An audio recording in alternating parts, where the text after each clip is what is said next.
Boa tarde. Nós vamos passar para a última atividade deste simpósio, que certamente teve momentos de emoção e posso dizer, de conhecimento. E para esta última atividade, nós vamos contar com uma pessoa que é historiadora e se tornou doutora em História da Ciência aqui na USP, sob a orientação sempre segura da professora Maria Amélia, e que, como pesquisadora sênior, já teve muito contato com historiadores da ciência, o pessoal do CNRS da França, e não me esqueço de uma recepção magnífica ao professor Paty, na sua casa, no Rio de Janeiro. Ela, atualmente, dirige o MAST, no Rio de Janeiro, Museu de Astronomia e Ciências Afins.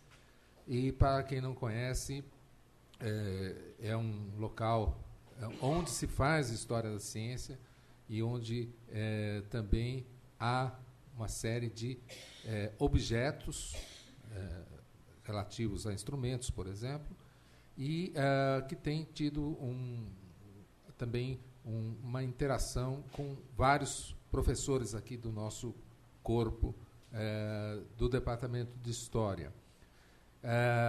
Ela é autora de vários textos e livros. Nossos alunos aqui, por exemplo, de graduação, conhecem o trabalho que ela fez sobre a Sociedade Auxiliadora Nacional, e eu não vou me delongar mais nisso. E a diretora do MAST é a Heloísa Bertol Domingues, que eu chamo, então, para a sua conferência.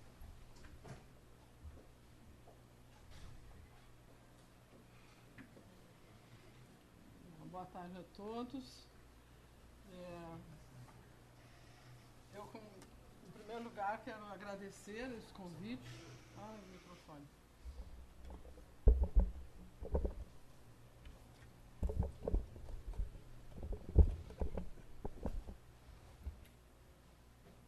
Ligou? Você está lá perto. Não está ligado. Tem que apertar. Será que esse aqui vai ligar? Alô? Alô? Alô, ligou.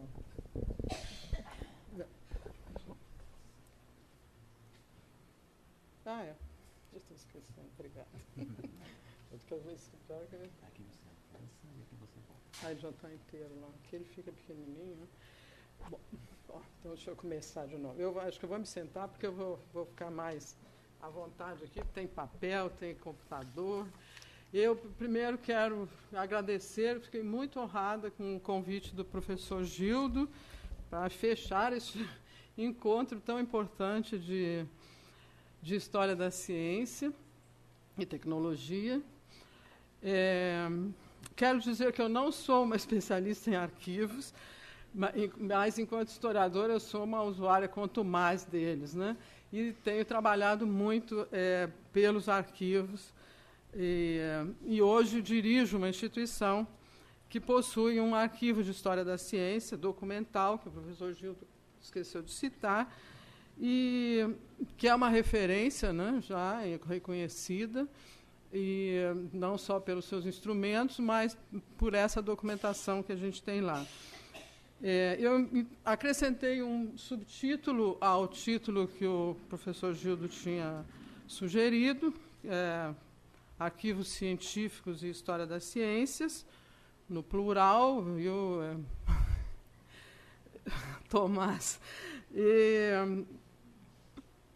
Indicando que eu vou privilegiar justamente nessa apresentação essa relação simbólica, vamos dizer assim, dos arquivos com a história das ciências. Boa parte das ideias que sustentam essa minha apresentação, eu acho que eu posso dizer que foram configuradas aqui na USP durante o meu doutorado, e que eu sob a orientação da professora Maria Amélia, como o professor Gildo falou, Mas, quer dizer, a responsabilidade das ideias são todas minhas. Ela não tem nada a ver com isso.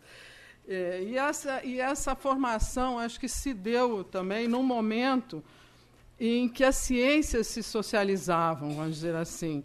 Ou seja, se rompia com aquele velho internalismo que tanto já tem sido discutido, e a história dessas ciências flertava com o mundo social. Isso foi a tônica, vamos dizer assim, de toda a nossa formação nos anos 90, né, e que já vinha da década anterior, eu diria. E ainda vou falar um pouco mais sobre isso. Eu queria o que veio nos dar também, nessa época, uma nova dimensão às fontes de história da ciência, né, que se ampliaram. E aí a gente passa também a valorizar os arquivos com um olhar mais perspicaz, vamos dizer assim. Então, eu aqui aprendi a fazer história social das ciências, que não prescinde dos arquivos, né? E, ao contrário, eu aprendi a valorizar esses arquivos e os arquivos propriamente científicos e aqueles que não científicos, mas que traziam informações científicas também para nós. Arquivos políticos, né, ministeriais, que a gente trabalhou muito, e institucionais também. Arquivos militares, que tantas pessoas já têm trabalhado também, né? E onde a gente aprendeu também a ver a prática cotidiana dessas ciências, né? Então, aprendi a conviver com as fontes, vamos dizer assim, e as fontes disponíveis de história das ciências e também com a precariedade com que elas eram tratadas nas nossas instituições. É uma coisa que eu acho que ainda hoje a gente se depara com esse problema, com poucas exceções, né, que já trabalham num outro sentido.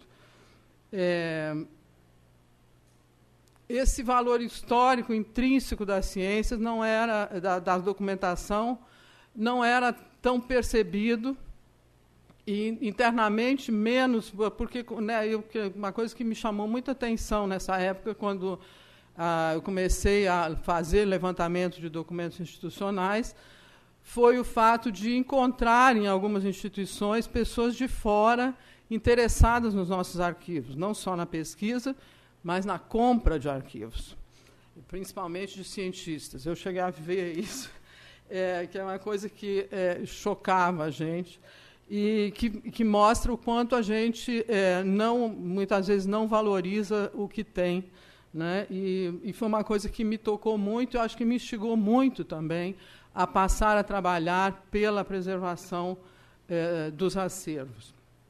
Eu tive a sorte também de ser convidada, acho que numa dessas minhas manifestações, né, pela preservação dos acervos e a importância deles, eu fui convidada a trabalhar no MAST e fui como chefe do serviço de arquivos na época.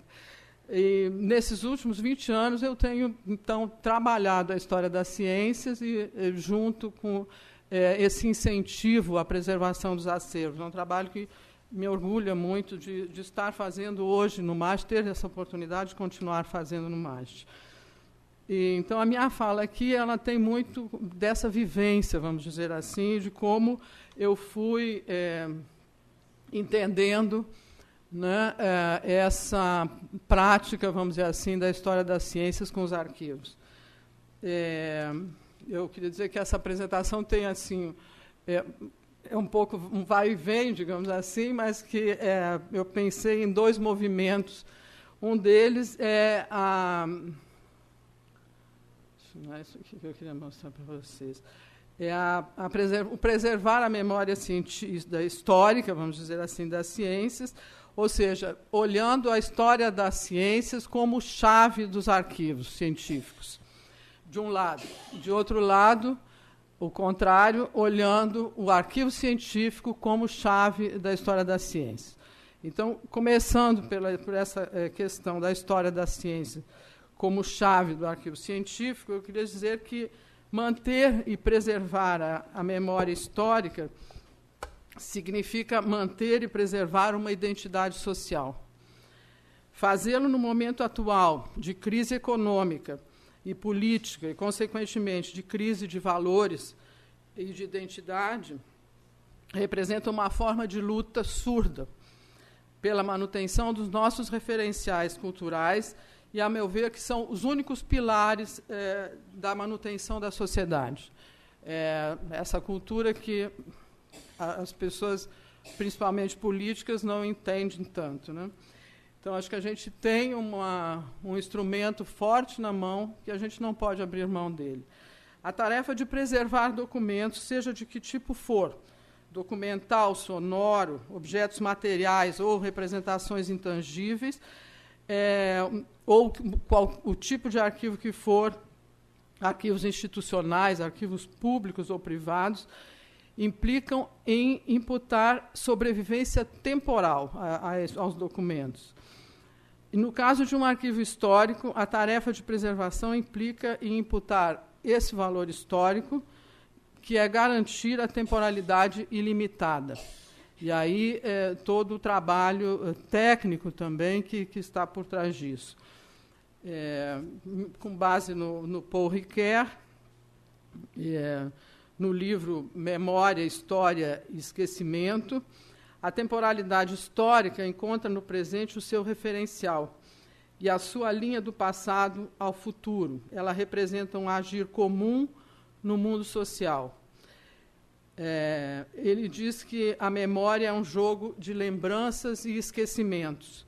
Assim, a construção da social dessa temporalidade, ela implica na contrapartida do esquecimento, né? Logo, um lugar de memória, como é o arquivo histórico, é ao mesmo tempo um lugar de lembranças, às quais foi concedida a temporalidade, e um lugar de preservação de acervos, cuja sobrevivência, por sua vez, depende da qualificação técnica de quem guarda, e o que também muda com o tempo. Quer dizer, essa transformação, né? Tanto no foco do valor histórico que se dá à documentação, quanto na técnica de preservar, né? O que a gente está vivendo no nosso dia a dia. Mas o arquivo ele será sempre um lugar histórico.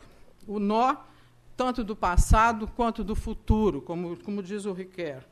Pois, ao guardar o passado, o arquivista está construindo o futuro. No dia a dia, ele se desdobra numa tarefa interdisciplinar. As questões que estão aqui, que foram discutidas um pouco hoje de manhã. A se constituir um arquivo, no entanto, não é a temporalidade o primeiro determinante, mas é preciso haver um objetivo específico e uma decisão, ou uma definição, para transformar um conjunto documental em arquivo histórico ou para fundar um lugar de memória, segundo a expressão de Jacques Le Goff, né? E esse arquivo foi muito bem definido por Michel Foucault no livro A Arqueologia do Saber, né?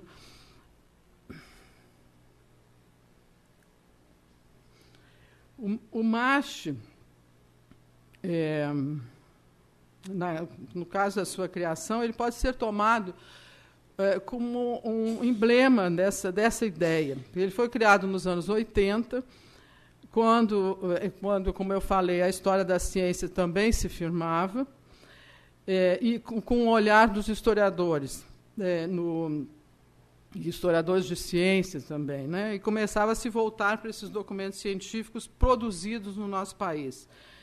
E ele nasceu, não foi por acaso, ele nasceu num movimento de cientistas que incentivaram a constituição desses arquivos, chamando a atenção sobre a importância da preservação dos acervos científicos e vendo-os como um meio de redesenhar a sociedade e a própria identidade nacional. Era um movimento de redemocratização do país, nos anos 80, né? E quando esses cientistas, muitos deles regressavam do exílio e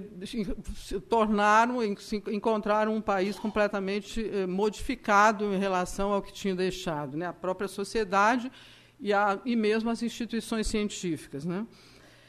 É normal que buscassem reviver na própria identidade que eles tinham perdido, né? Era o objetivo de dar vida à cultura científica do país. Diz que eu vou, não vai e volta, daqui a pouco eu volto isso. Há uns anos atrás foi publicado um livro pelo MAST, por outro lado, que discute a responsabilidade sobre quem guarda, ou melhor, a responsabilidade de quem guarda sobre a atribuição desse valor de preservação e de acesso à documentação. No caso dos arquivos científicos, em geral, eles são formados pelos seus criadores. Eles não são arquivos dados, como é, por exemplo, um arquivo institucional, né? Que você produz o documento, você cria um arquivo para guardar o que você está produzindo. Ele é uma decisão. Ele ele depende dessa definição para se tornar uma instituição, vamos dizer assim, né? E ele depende dessa atribuição de valor histórico para se constituir.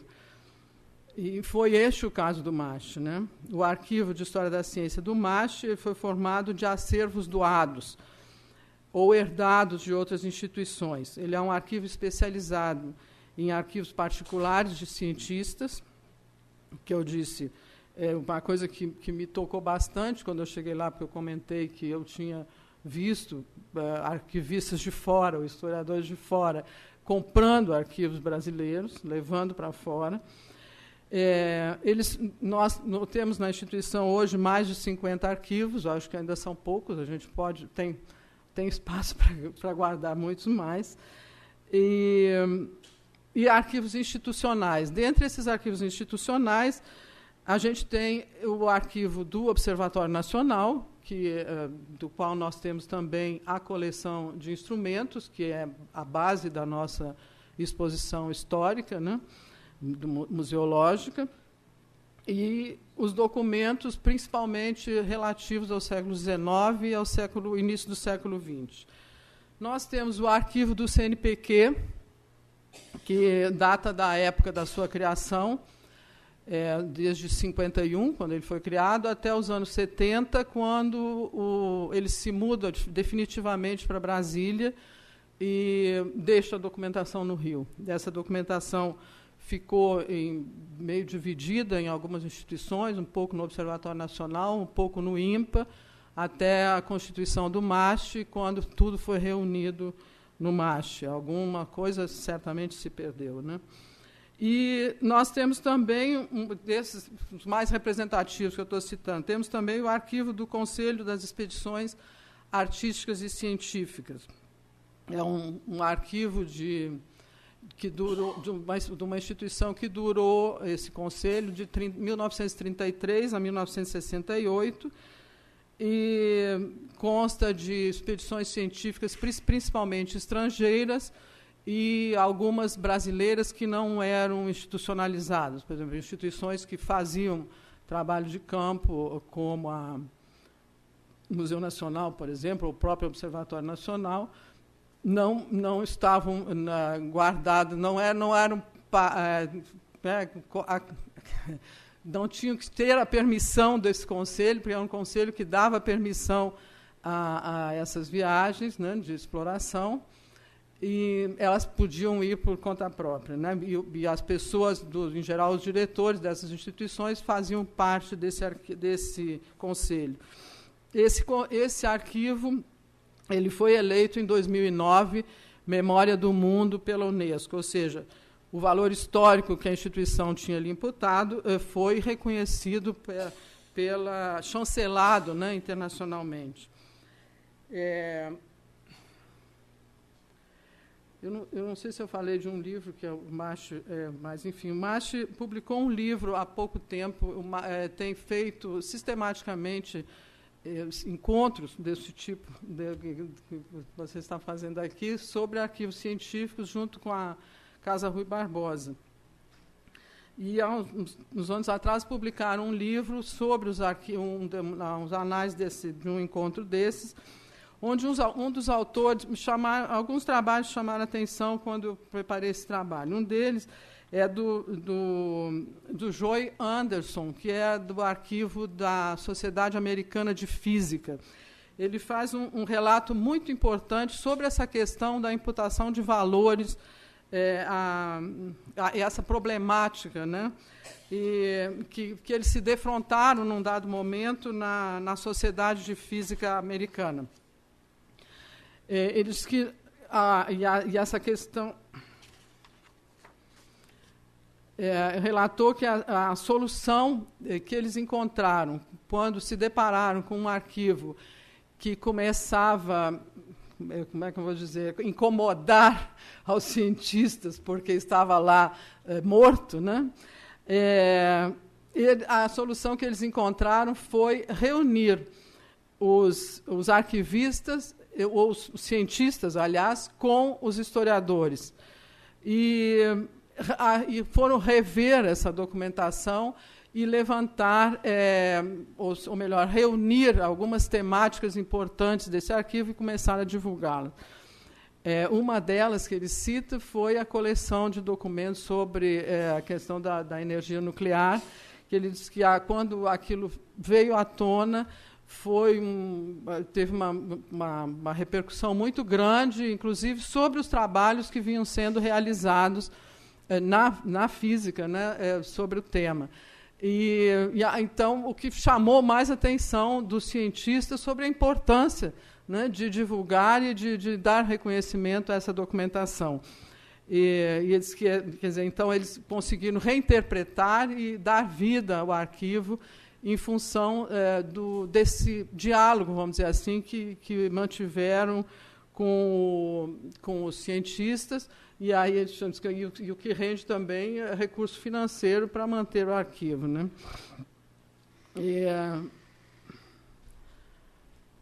Então, essa atribuição do valor histórico, né, passa a ter um papel fundamental para que esse arquivo ou esses arquivos deixem de ser apenas um material guardado, né?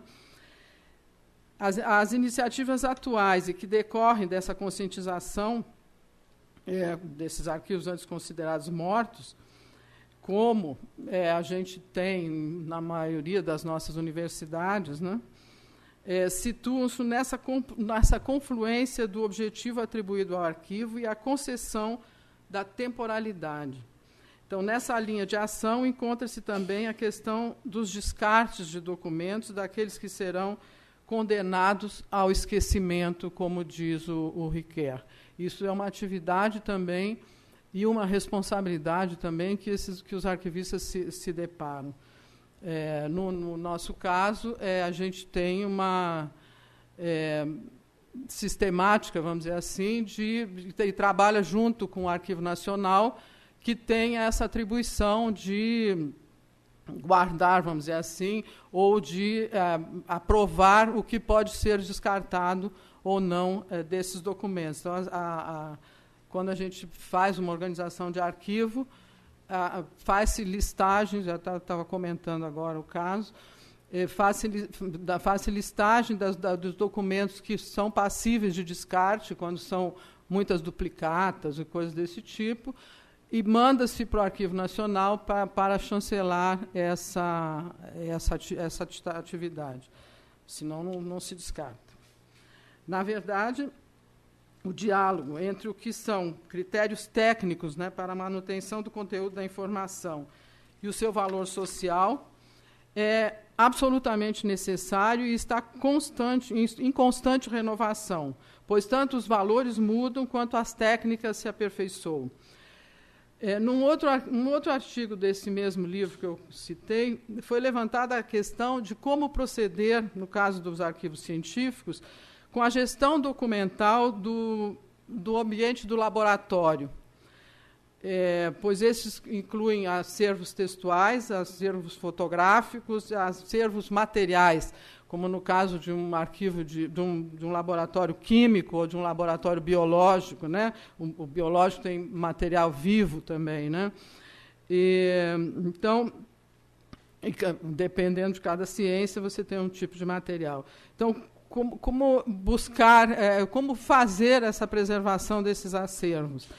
E aí a providência que foi tomada é um exemplo que veio da própria Fiocruz, e que foi entrar também em diálogo com o próprio chefe do laboratório, com a própria equipe, e discutirem o que para eles era importante. E muitas vezes eles também não sabiam, porque material que fica há muito tempo guardado, eles descartam, vamos dizer, por eles mesmos. Então, não está fazendo parte daquele universo de estudos que eles estão realizando naquele momento. E daí a questão do historiador e do próprio arquivista é difícil, um diálogo difícil, mas, enfim, eles entraram num acordo de estabelecer esses nexos, né, entre o que eles produziam e os resultados que eles tinham obtido para, então, fazer vamos dizer, constituir as coleções a serem guardadas, né? Uma outra questão desse mesmo encontro que foi discutida foi a transformação, sobre a transformação do ato de preservar, concluindo que isso tá no som ainda? Concluído que isso se dá, né, em função de transformações da própria sociedade que preserva.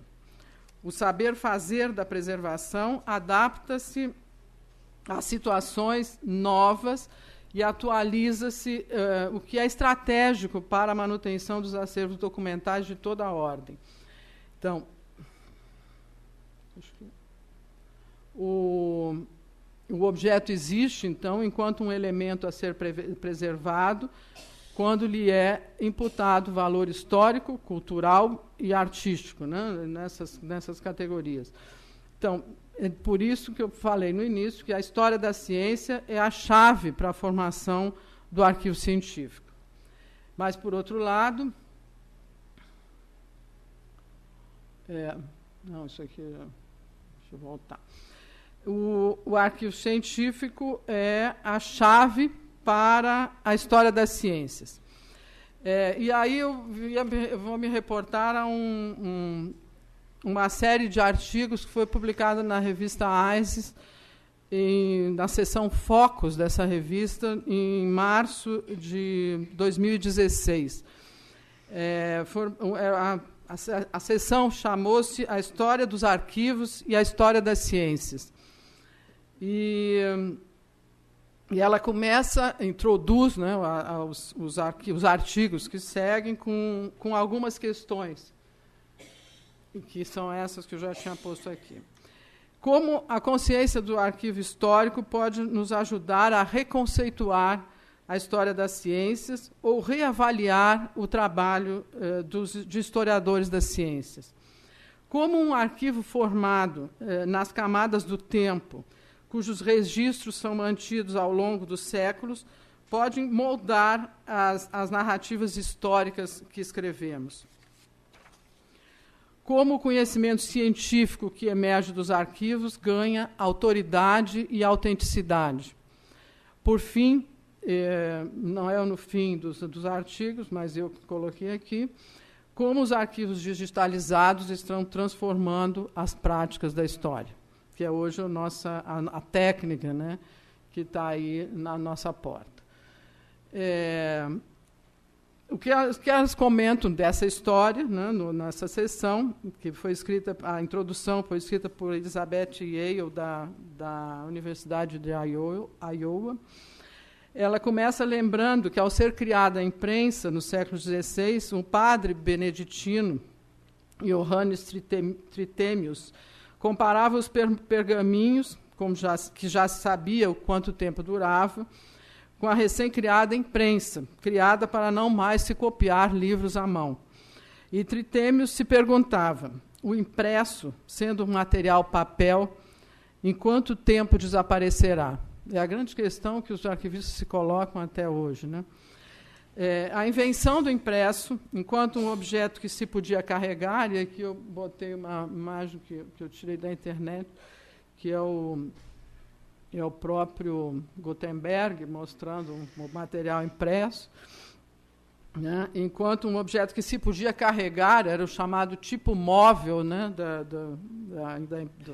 do objeto impresso, não provocou a morte da escrita. Ao contrário, como era o temor do Tritêmios, né, ao contrário, os impressos se espalharam pela Europa toda, né, naquele momento, século XV e XVI.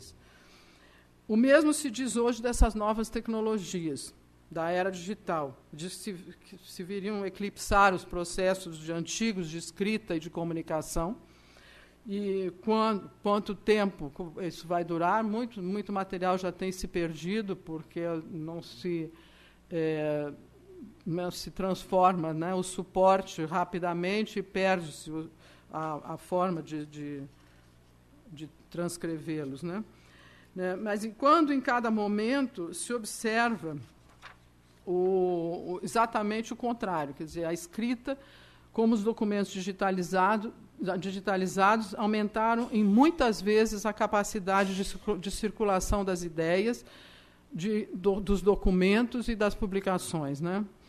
O que nos leva a pensar que as mudanças na sociedade mudam também as técnicas de preservação, que mudam essas técnicas, também aumentam o valor social desses arquivos, né? Essa série de arquivos da AISES,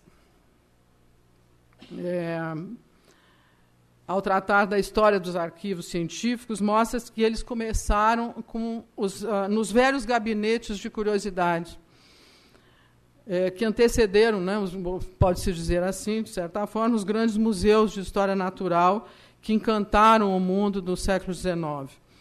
Na época em que se desenvolveram os estudos do mundo natural, que se aprofundaram com os grandes deslocamentos marítimos e as viagens de exploração, os pesquisadores engajados no estudo das ciências naturais foram obrigados a desenvolver práticas de armazenar, de se acessar e de fazer circular e preservar as coleções para as instituições, sendo que essas instituições estavam conectadas pelo controle e direção do fluxo da escrita, com os comerciantes, com os políticos, os administradores de igrejas, com os militares, com os oficiais, de um modo geral.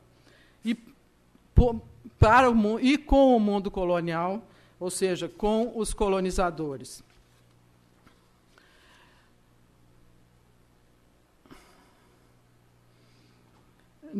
Hoje, aqueles arquivos serviram para embasar muitos trabalhos de historiadores da ciência, trazendo nova visão àquela prática e mostraram que ela embasou a construção dos conhecimentos e estimulou a uma cultura intelectual única, das universidades, das igrejas, das cortes, das cidades, dos mercados.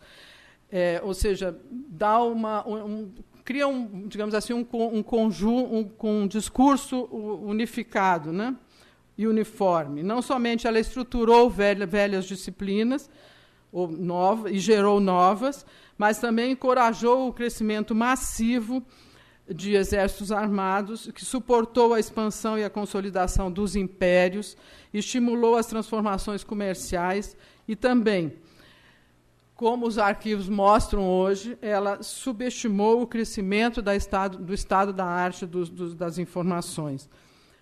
Isso é uma ideia que foi de um artigo assinado por Nicholas Popper, nessa mesma revista da AISES.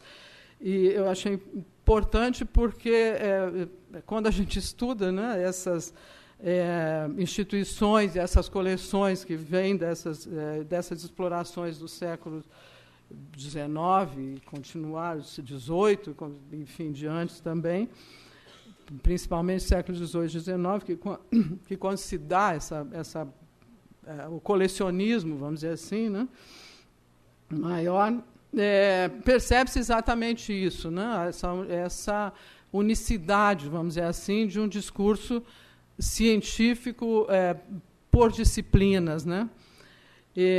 Retomados os arquivos, os estudos permitem fundar uma nova gravidade, com a finalidade de mapear o fazer dos processos de conhecimentos, como um motor dirigindo a reestruturação do mundo moderno para um fim que absorve os eventos, as ideias associadas com grande narrativa da Revolução Científica, né? Porém, esse mesmo autor, Nicholas Popper, diz no seu artigo que esse estudo atual deve se liberar das limitações impostas pela genealogia das disciplinas e do espectro da ciência moderna. Eu fiquei me perguntando se não é exatamente isso que a gente tem tentado fazer ultimamente com as nossas pesquisas. No caso do Brasil, eu acho que o exemplo forte, né, dessa forma de constituir arquivos que nós temos foi o surgimento do Museu Nacional, que completa no ano que vem 200 anos, né? Ele foi emblemático, porque ele foi criado com a finalidade de estudar as riquezas do país. Ele deveria reunir coleções de objetos naturais buscados, né, coletados, pesquisados no interior do país. Infelizmente, esses objetos, no início da sua vida, vamos dizer assim, se perderam muitos porque eles não tinham as práticas da preservação e do armazenamento. Se desenvolveram num ritmo muito mais lento do que as coleções e muitas delas se perderam por isso. Mas se fundou uma instituição que estruturou disciplinas, que criou uma cultura científica e que atendeu, no nosso século XIX, a demanda política da colonização do país, instituída sob o manto do iluminismo. Tinha em seu favor, essa política, né, comandada, vamos dizer assim, pelo Império Brasileiro, a vantagem de subestimar a escravidão. E é uma discussão que nós não vamos entrar, mas olhadas de hoje, aquelas práticas do ponto de vista da exploração científica dos recursos naturais e dos valores que então se instituíram, elas resultaram numa exploração desenfreada do meio ambiente, né? E cujos os resultados políticos, eu acho que começaram a impor, inclusive, o que a gente vive hoje, puseram hoje uma inversão daqueles valores vividos e iniciados, vamos dizer assim, introduzidos no século XIX. E uma revisão também das práticas, né, científicas em relação a esse meio, né?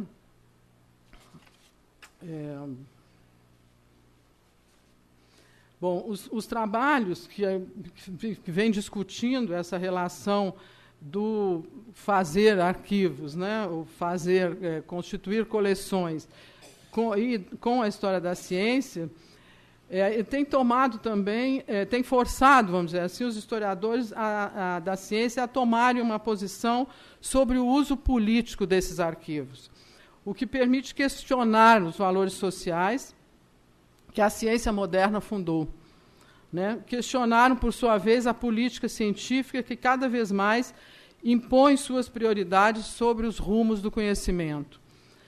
A história dos arquivos científicos tem se concentrado nas instituições, em particular em seus acervos.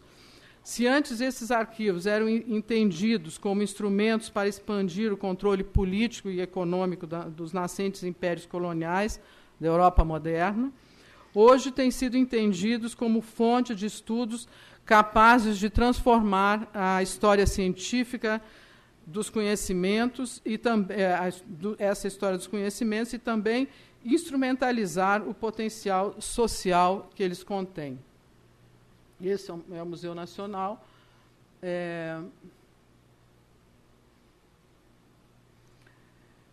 Esse movimento começou a se intensificar nos anos 80 e 90, e entre nós concentrou-se, além das instituições, nos arquivos particulares dos cientistas, como eu comentei, nas nossas instituições. No caso do MAST, ela foi uma decisão que tem dado certo, vamos dizer assim, né? Vem crescendo devagar, com as doações que têm altos e baixos, mas vem se tornando representativo para as pesquisas da área. As técnicas continuam a mudar e a instigar também novas formas de análise de dados e novas interpretações históricas foram surgindo, o que foi acelerado com os arquivos, os acervos digitalizados.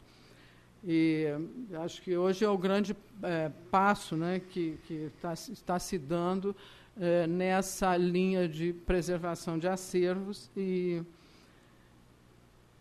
de reorientação, vamos dizer assim, das pesquisas da história das ciências, não só da história das ciências, né, da história que vem se baseando em análise de dados digitalizados.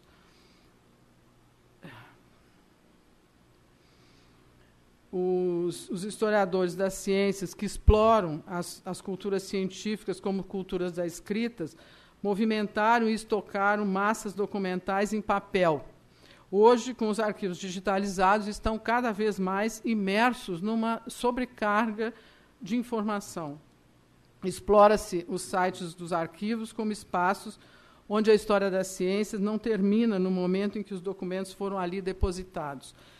Uma questão que alguns desses historiadores que questionam, porque essa digitalização ela é tanto apoiada como criticada, tanto por historiadores quanto por técnicos, né, na preservação de acervos. Uma coisa que um desses historiadores chamou a atenção é que, quando se navega num site, quando você tem uma temática, e num arquivo tradicional você vai numa instituição e busca ali as informações que tem. Quando você navega no site, você tem uma multiplicidade de instituições, vamos dizer assim, com a mesma temática. Então, obriga ao historiador a fazer um cruzamento de dados muito maior do que ele estava, vamos dizer assim, acostumado a trabalhar, né? Isso muda completamente tanto a visão que ele tem da própria documentação, como do tema que ele vai trabalhar. E aí vem a questão, quer dizer, aonde isso vai levar, quer dizer, se isso vai facilitar essa reinterpretação dos dados, ou se vai criar mais outras problemáticas que ainda não se achou a solução, né? Então, se entende como uma forma de universalização das informações, não tenha dúvida nessa digitalização, como uma forma de preservação também dos dados, né, porque ela, inclusive, evita manuseio de documento, né, de acervo, e tem ainda muitas restrições, né, por parte desses historiadores e de arquivistas. O próprio suporte, como dizia Tritêmios, né, no século XV, é questionado principalmente pela sua durabilidade. Visto positivamente, por outro lado, argumenta-se que o arquivo virtual oferece a oportunidade de ligar diretamente o pesquisador à fonte. A pesquisa no arquivo digitalizado permite navegar, é isso que eu estava falando, navegar em vários bancos de dados no mesmo tempo, o que impõe ao historiador um encargo de não somente analisar os documentos que levanta, outra questão que eles colocam sobre uma temática, mas de considerar quem está disponibilizando esse dado. Então, é preciso que essa informação seja fidedigna. E que é uma outra problemática que também se conhece, né, do material virtual, é que vale tudo, né? Escreve, qualquer um pode colocar qualquer coisa. Então, tem que se ter essa fidedignidade, vamos dizer assim, da informação.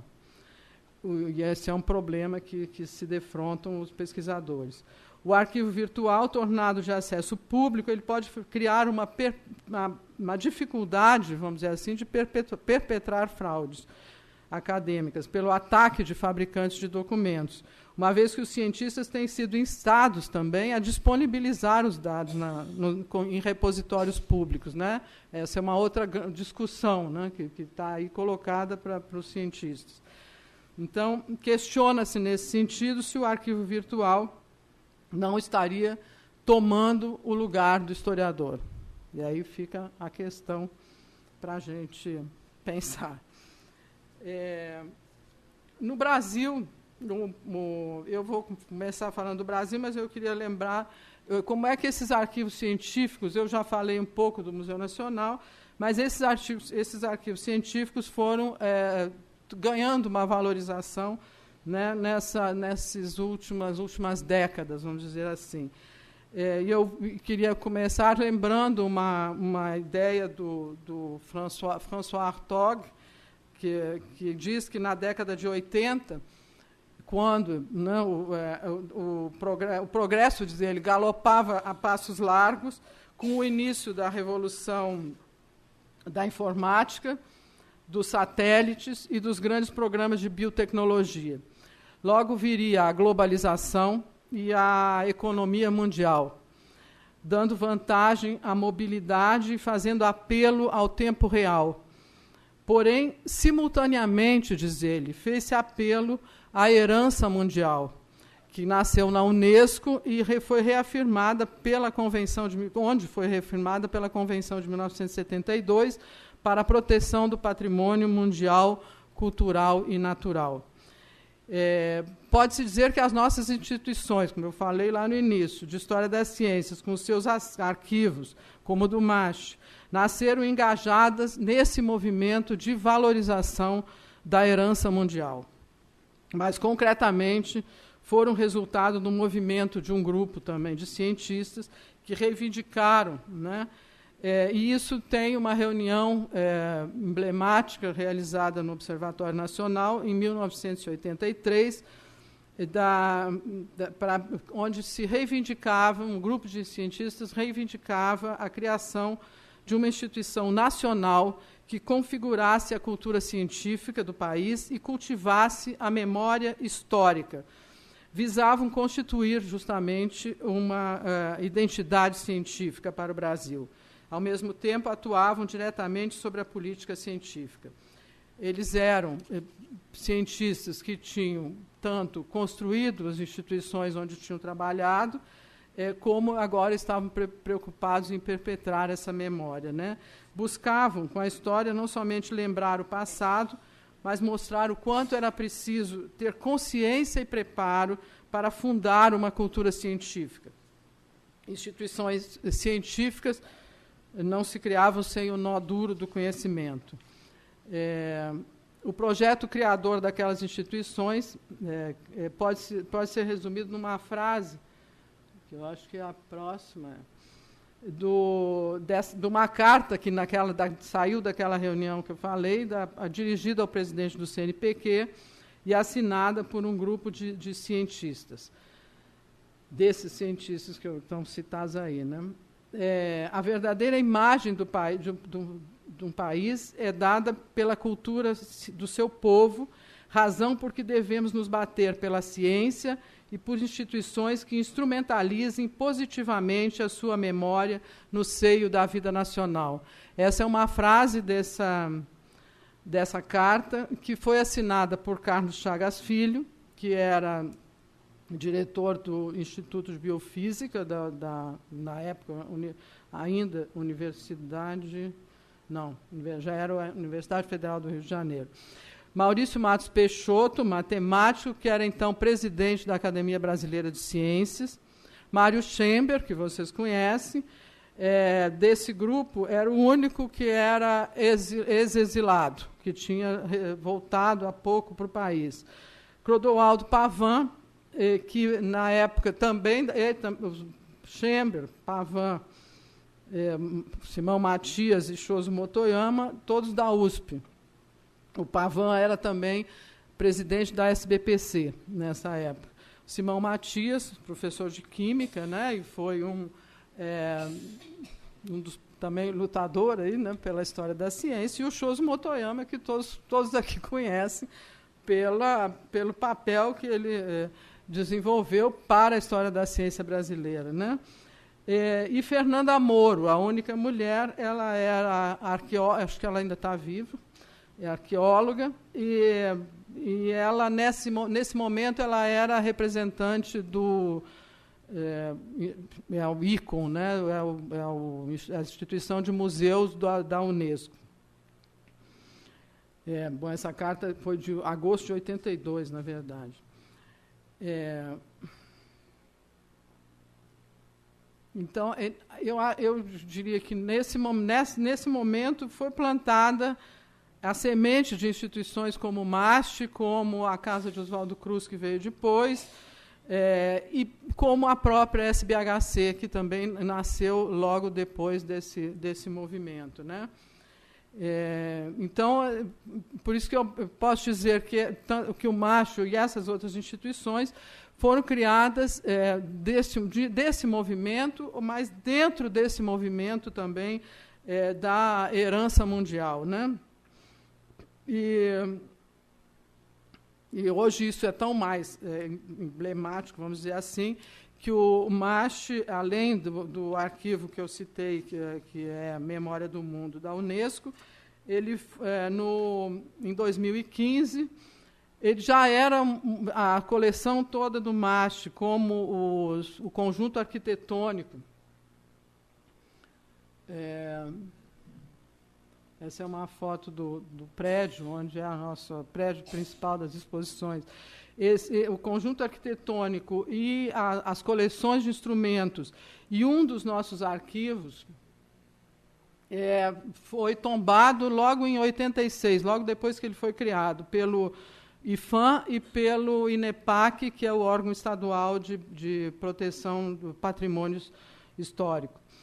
E esse mesmo conjunto arquitetônico, a coleção de instrumentos de astronomia e as cúpulas de observação, esse é o arquivo Lélio Gama, que foi também tombado pelo IPHAN em 86, junto com a coleção. Aqui são as cúpulas.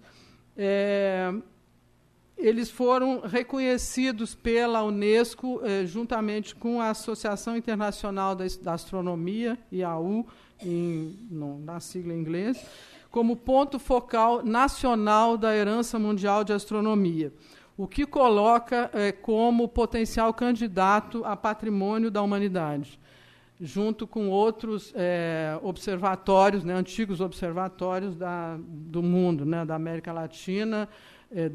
Tem um da Argentina, se não me engano, da Índia e outro da França, que estão no mesmo bloco, né, que foram reconhecidos nesse momento. Então, como um museu de ciências, o MAST se identifica como um museu de história das ciências também, né? E possui um duplo arquivo, eu diria, né, que a gente pode, ou triplo. A coleção de instrumentos científicos, a coleção arquivística. E hoje tem o arquivo virtual, que é a base Zenit, que já está em funcionamento há quase 2 anos. Essa base Zenit começou justamente com, está disponível, está no ar, com o arquivo do CNPq, uma parte que a gente já tinha inventariada, e agora, aos poucos, a gente está colocando o restante da documentação que foi organizada no ano passado. Agora já tem também alguns arquivos particulares de cientistas, tem muitas fotografias, alguém me perguntou se a gente está disponibilizando as fotografias, são coleções. O CNPq tem uma coleção fantástica de fotos, né? Então, o acervo é disponível e que hoje, né, a gente tem tido um aumento de pesquisas muito grande e demanda, né, de pesquisas nessa documentação. Eu queria, então, chamar a atenção que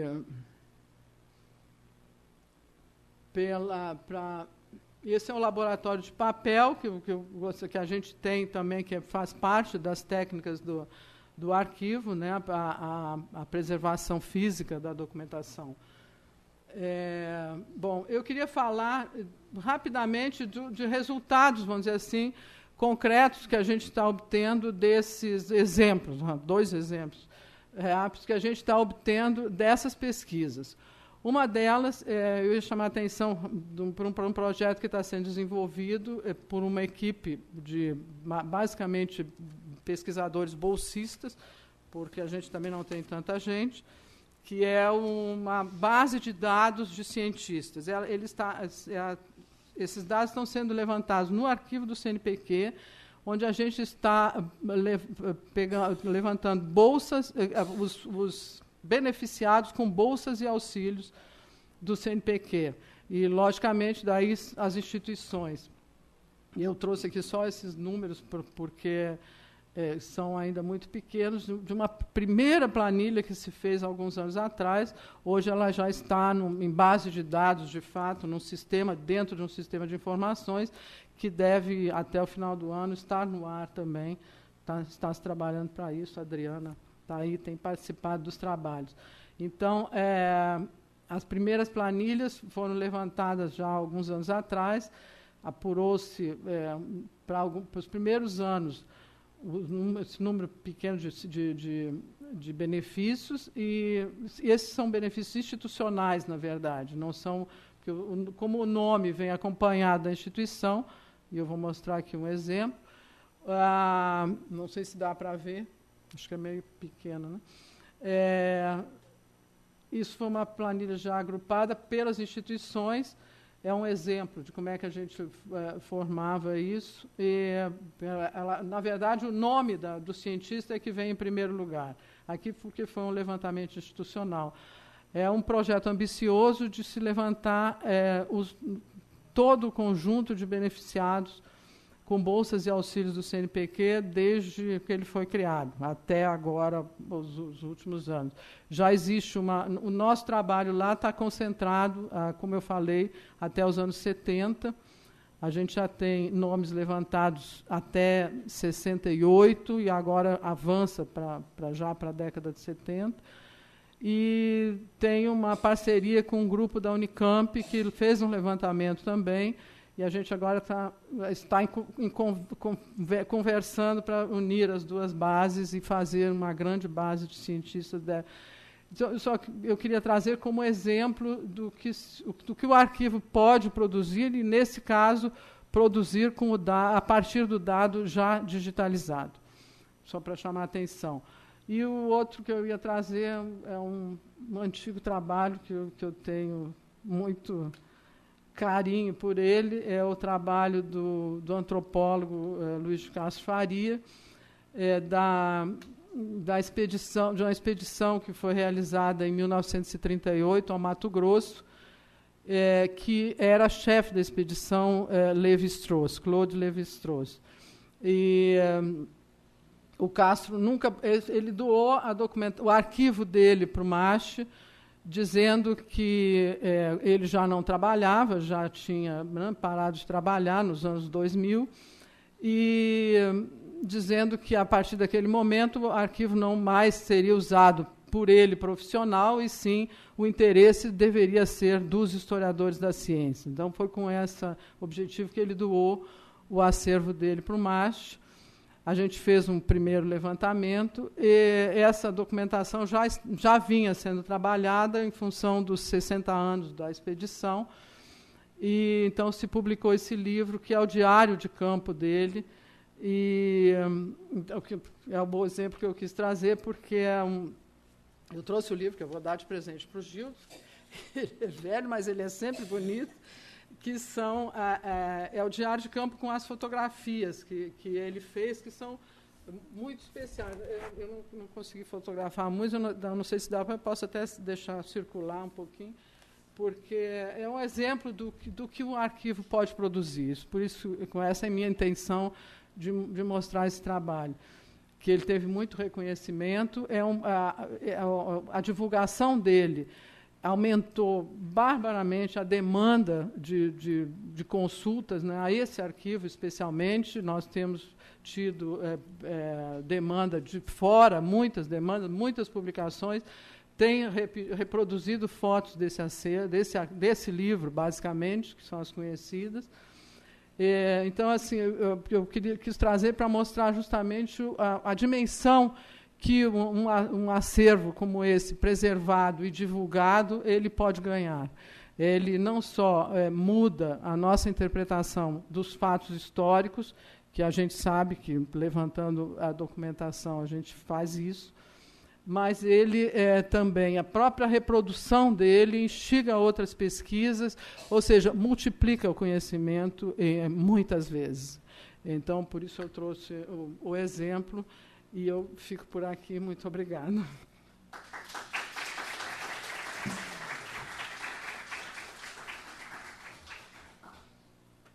Vou te dar Obrigado, vai ficar para o Centro de História da Ciência. isso. Muito obrigado, Heloísa. Eu acho que foi muito oportuno ter esta conferência no encerramento, por vários motivos. Primeiro, esses que a Heloísa já mencionou. Segundo, porque, apesar de estarmos aqui na história, num processo de reforma curricular, não se deu atenção para o desaparecimento da disciplina de arquivologia, que nós tivemos aqui com a outra Heloísa Belotto, né? E a Ana Maria Camargo, e faz muita falta para a formação do historiador conhecer um mínimo dessas potencialidades, das técnicas que são necessárias. É uma pena. E o outro motivo ainda é que o Centro de História da Ciência tem um arquivo científico bastante procurado, que é o do almirante Álvaro Alberto, criador do CNPq, e que estamos conversando aqui com o MAST para ver se conseguimos uma verba para fazer a digitalização desse arquivo. Então, só algumas informações, mas eu gostaria mesmo de que vocês pudessem tirar alguma dúvida ou comentar alguma coisa com a própria Heloísa. Microfone aqui, por favor. Sempre se identificando. Sou a professora Sara, do Departamento de História. Agradeço a sua apresentação, conhecê-la também. Fui colega da professora Maria Amélia, então é bom saber mais um dos bons frutos que a professora Amélia distribuiu pelo Brasil na forma dos seus inúmeros estudantes que hoje ocupam posições de prestígio, não é? Tenho uma dúvida muito simples de alguém que não tem a formação nessas questões. Quando se fala em arquivos dos cientistas, bom, cada um de nós de alguma forma se identifica um pouco como professor sediado numa instituição, pesquisador e tal. E aí fica pensando, se um dia eu virar um arquivo, o que disto resta, né? O que teria interesse? Então, uma das questões que sempre me ponho é qual é a linha que divide, por exemplo, papéis pessoais daquilo que seriam os papéis propriamente de interesse para uma história da ciência, numa visão internalista até, e de uma história das instituições científicas por um outro lado. Não sei se temos que ter 3 caixas nas nossas salas para fazer 3 pilhas para esses itens, ou nada disso. Queria ouvi-la, justamente. As arquivistas têm as técnicas para... Desliguei aqui. As arquivistas... Falou? As arquivistas têm as técnicas para resolver a sua questão. Talvez seja o caso das 3 caixinhas, não sei. Mas elas têm uma estrutura, vamos dizer assim, para fazer um inventário da documentação, que justamente tem essas categorias. O institucional eu não digo tanto, que eu acho que não descola, vamos dizer assim, da vida profissional do cientista, no caso. Aqui a gente separou na base de dados porque você tem as colunas ali. É o fulano de tal que vem de tal instituição, né? Mas no inventário é só isso citado, na verdade. Mas a vida pessoal, sim, elas têm lá um item da estrutura do inventário onde elas colocam vida pessoal e assim são os diplomas, é muito mais ligado à própria trajetória, vamos dizer assim, do cientista, o que não implica em não ter documentos bem pessoais, né? Agora, na semana passada, por uma coincidência, nós lançamos o arquivo de uma cientista e a filha, na última hora, na hora de abrir a documentação, olhando lá a documentação, descobriu que tinha algumas cartas do pai para a mãe, que não tinha nada a ver com a vida profissional, vamos dizer assim. Aí assim, não, isso aqui eu vou levar, não vou deixar no arquivo. Aí a gente tem que dar, né? Então, isso acontece também. Mas eles sabem como distinguir as duas coisas, né? Não é um problema para o arquivista, não. Até o vídeo da professora Maria.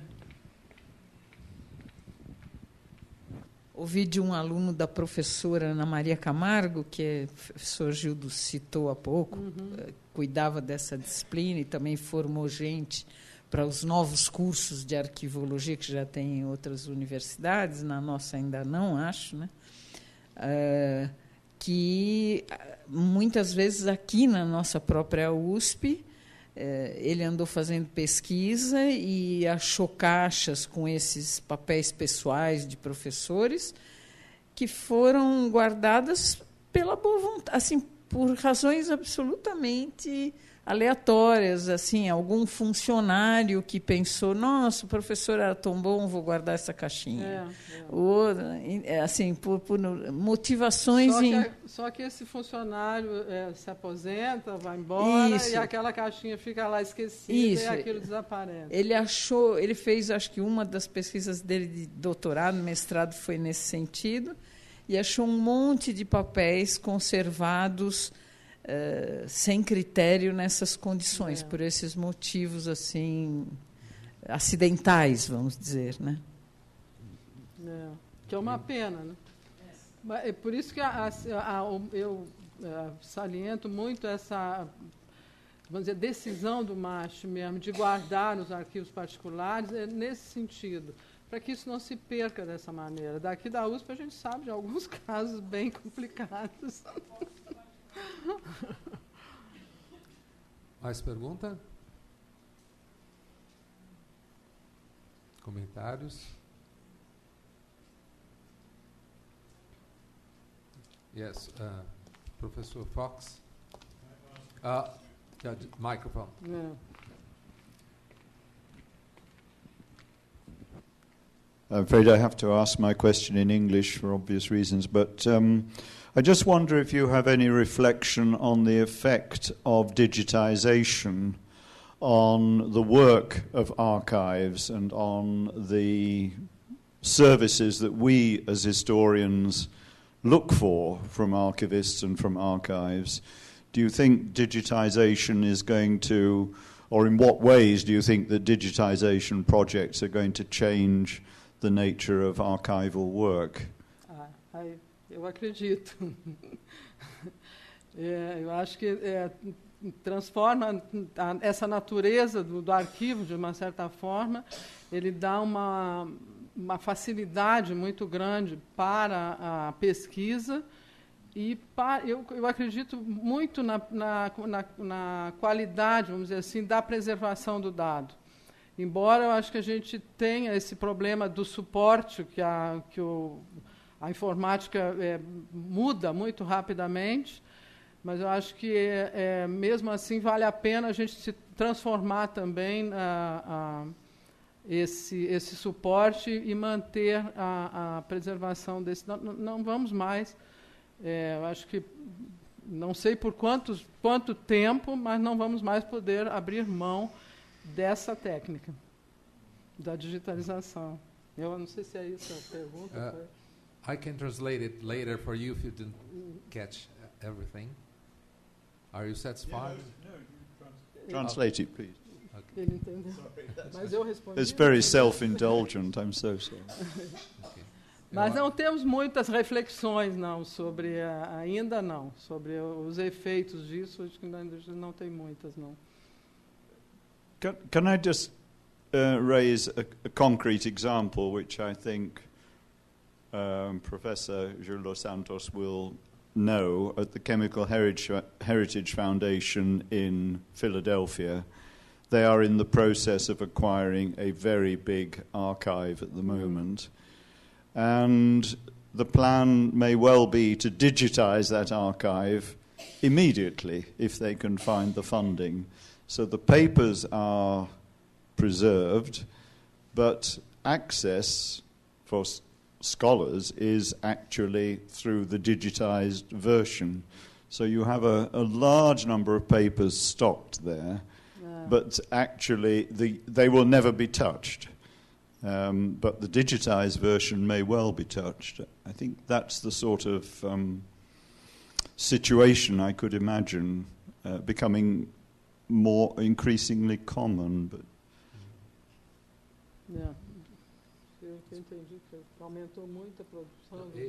Esse arquivo da Chemical Heritage Foundation, que eles estão adquirindo, é muito grande e eles já começam imediatamente digitalizar. Quer dizer, vão preservar o papel, mas o acesso para os pesquisadores vai ser já digital. Mas é o que a gente faz também. A tendência é essa também. They are doing this methodology is being used now here. At the It's the same. there. Yeah. Right, you do. It's the- Right.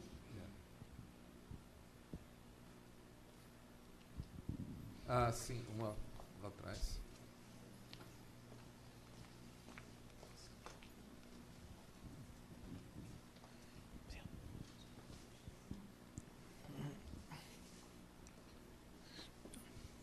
Luísa, obrigado pela exposição. Eu queria fazer meu nome é Ivan Gurgel, eu sou do Instituto de Física, mas me dedico atualmente à história da ciência. Há quase 10 anos atrás, num período que eu estive na França, eu conheci um projeto interessante que era a digitalização do acervo do Ampère. Do Ampère, um cientista francês. Mas um ponto que eu achei interessante, quer dizer, em geral, quando a gente pensa na digitalização, a gente pensa em dois aspectos, né? Primeiro, de garantir um outro tipo de preservação no documento, a preservação no formato digital, e com isso também facilitar o acesso a mais pessoas desses documentos, e um acesso também que as pessoas não precisam manusear, e às vezes é uma maneira até de preservar o documento. Mas nesse projeto, o que eu achei interessante é que, na verdade, a iniciativa, eu conversando com a responsável, ela me contou que a iniciativa de digitalizar era para facilitar a própria organização do arquivo, porque, em especial, manuscritos, às vezes eles estão todos misturados, não necessariamente assim. Você tem uma página e, às vezes, só Deus sabe onde está a página seguinte. Então, eles estavam trabalhando a digitalização, até para, a partir da digitalização, tentar organizar o próprio acervo físico do material. E aí, inclusive, Isso é complicadíssimo. então, inclusive, a digitalização, a ideia do projeto era que pessoas pudessem acessar e propor transcrições, né? Porque às vezes os manuscritos em especiais nem sempre é muito fácil de ler. Então, justamente assim, você já adiantou, mas eu queria saber se você conhece experiências semelhantes e se você vê problemas, né? Como é que você vê esse tipo de trabalho? Olha, quando a gente começa a trabalhar com a ideia de digitalizar, a gente pensa um pouco nesse sentido, que você pode digitalizar e depois organizar a documentação digitalizada. Hoje eu diria que eu tive que me render à técnica dos arquivistas e é impossível. Nós tivemos um problema seríssimo com uma coleção de fotografias que tinham uma organização, aí a pessoa que começou a trabalhar para indexar aquilo, mudou, manteve a indexação que tinha primeira, mas mudou a caixa. E aí você tinha as caixas com os mesmos números onde elas estavam guardadas inicialmente, ele guardou noutra caixa e aí ficou uma coleção de fotografias, digamos, caixa 1, guardadas na caixa 2. Aí, quando você vai... e aí digitaliza aquilo como caixa 2. Entendeu? Porque tem que alguma indexação você tem que ter ali. Ou pelo menos para você saber onde aquilo ali está. E sem a numeração, que aparece a numeração por dentro de vários outros arquivos, que eles vão botar caixa 1, não sei o quê, 2. Enfim, não se acha mais a documentação. Está tendo que abrir tudo para conseguir fazer o reconhecimento, pegar o original, checar e mudar aquela numeração, porque criou uma confusão. Então, acho que se eles estão conseguindo digitalizar e depois reunir a documentação, pode ser que não sei como eles estão fazendo isso, mas eu diria que é muito difícil. É muito difícil. Vai perder muito mais tempo. Então, porque o arquivista tem técnicas especiais para organizar, vamos dizer assim, aquela documentação, e, a partir dali, você digitaliza. Quando nós começamos a fazer a digitalização dos arquivos do CNPq, foi o primeiro que a gente fez, para disponibilizar na base, a própria pessoa que fez a base nos chamou a atenção. Não dá para pensar que vai vai só digitalizar. E depois tem que ter uma organização inicial para poder botar os dados na base. Senão não põe. Agora também, com a base de dados que a gente está fazendo, essa dos cientistas, o maior problema é que vários bolsistas trabalharam no levantamento de dados. Então, tem muito erro gráfico, de grafia, né? Então, está dando um trabalho excepcional para corrigir aquilo, porque você não bota o nome de uma pessoa com duas escritas diferentes. Então, se você bota Luiz D. C. Faria e Luiz D. Carlos Faria, não vai ser a mesma pessoa. Então, os problemas são imensos para fazer a digitalização. Tem que ter todo o cuidado. Boa tarde. Meu nome é Luiz Ventura, eu sou do Departamento de Geografia. E parece que toda a discussão em relação à digitalização, ela está voltada para a questão organizacional das informações, dos arquivos. Enfim, me ocorreu agora um outro aspecto que eu considero muito importante, que é o aumento da velocidade da pesquisa empírica e, portanto, das pesquisas que nós atualmente enfrentamos. Inclusive, há uma pressão para a diminuição do tempo do mestrado e do doutorado, por exemplo, porque a nossa busca de dados hoje, em função da digitalização e das bases de dados digitais, é muito mais ágil. Eu me lembro, na minha época do mestrado, eu precisava de uma tese de Rio Claro, eu tinha que escrever uma carta, protocolar, mandar pelo correio. Aí a bibliotecária tinha que receber a carta, procurar a tese, mandar pelo correio, eu consultar. Ou então os dados da Emplasa, por exemplo, que a gente consultava muito. Era tudo em papel, nós tínhamos que ir lá na Rua Augusta, passar dias e dias procurando nos anuários estatísticos coisas que a gente tem de forma imediata agora, ao nosso alcance, em nossa casa, inclusive. Você não precisa... Então, a parte da questão organizacional dos arquivos, eu só chamo a atenção para essa decorrência dessa nova organização, em função da maior velocidade das pesquisas, pela criação da base empírica de dados. Claro que a reflexão sobre eles, isso é um outro tempo que a gente não vai poder digitalizar. Exatamente. Mas é isso sim, a velocidade com que você pesquisa hoje é muito grande mesmo, em relação ao que se fazia antigamente. E quando se fazia, né? Porque às vezes você não chegava no dado. Eu queria aproveitar e dar um outro exemplo. no Congresso de Julho, do Congresso Internacional da História da Ciência, uma das apresentações melhores de todo aquele congresso, infelizmente foi visto por muito pouca gente, foi de um pesquisador italiano que pegou e conseguiu, a partir da digitalização dos códigos do Leonardo da Vinci, refazer o que era o original. Por quê? Todos esses códigos, eles foram cortados, né, e montados arbitrariamente.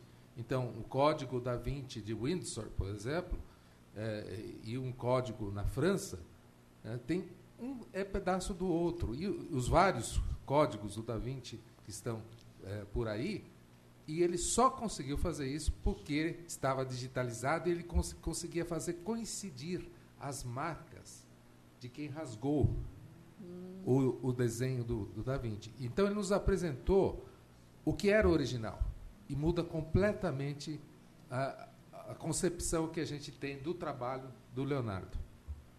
Então, a digitalização me parece que é imprescindível. Ok. Bem, se não houver mais, então, nenhum comentário, gostaria de novamente agradecer a professora Heloísa Eu que agradeço a todos vocês. E dá por oficialmente encerrado esse nosso simpósio, agradecendo muito a presença de todos, os trabalhos de alto nível que foram aqui apresentados e o trabalho das comissões executiva, consultiva, principalmente os meus alunos que trabalharam muito para isso aqui. Então, estamos encerrando.